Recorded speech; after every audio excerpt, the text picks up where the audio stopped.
इन सबसे अभी जो हॉट है, जो पहले डेंजर में आता हुआ दिख रहा है कि ईरान में जो कुछ महादेव से प्रार्थना कर सकते हैं, लेकिन अब ये टलता हुआ तो नहीं दिख रहा है। 2, ढाई, 3 घंटे के बाद, बहुत सारा रिकैलकुलेशन करने के बाद ये वीडियो लाइव आ रहा है। ईरान में जो होगा वो युद्ध की विभीषिका विश्व ने नहीं देखी होगी, क्योंकि आपने और हमने दूसरा विश्व युद्ध नहीं देखा है। हम ये नहीं कह रहे हैं कि न्यूक्लियर वाला ही खेल हो जाएगा, लेकिन बहुत ही विपरीत परिस्थितियां जो वहां पे बनेगी, और उससे भी खतरनाक है कि ये जो 3 देश की हम बात कर रहे हैं, एनी वन और more than one, Qatar, Oman और यूएई, या तो तीनों के तीनों या फिर 3 में से 1 या 2 देश इसी संघर्ष में कूदते हुए दिख रहे हैं। स्वीकार करने में असहजता हो सकती है, लेकिन अब दिन ही कितने बचे, समय का कालखंड बहुत निकट है। मिडल ईस्ट धू धू करके जलेगा।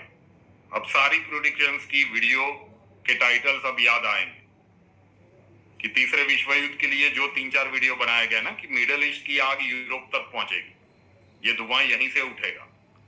तो बस ये आग लगना शुरू होने का समय आ गया है। ये 3 दिनों का जो प्लैनेटरी कॉम्बिनेशंस बन रहा है, 18, 19 और 20 जनवरी, या तो तभी हो जाए या फिर उसके कारण हो जाए। समय की सीमा हम नहीं बांध रहे हैं, लेकिन ये होता हुआ तय दिख रहा है। तो जितने भी भारतीय वहां पे रह रहे हैं, आपको सचेत हो जाना चाहिए। आप लोगों ने बहुत सी बार तब भी पूछा था जब इजराइल के साथ संघर्ष था कि सर आप बताएंगे। हमने आपसे प्रॉमिस किया था कि जब भी ऐसी पोजीशनिंग हमारे संज्ञान में आएगी तो हम एक वीडियो लेकर आएंगे। तो ये होता हुआ दिख रहा है। तो मिडल ईस्ट में अभी के लिए तो ये 3 में से 1 या 1 से ज्यादा देश, जब ये कन्फ्लिक्ट शुरू होगा, ये आते हुए दिख रहे हैं।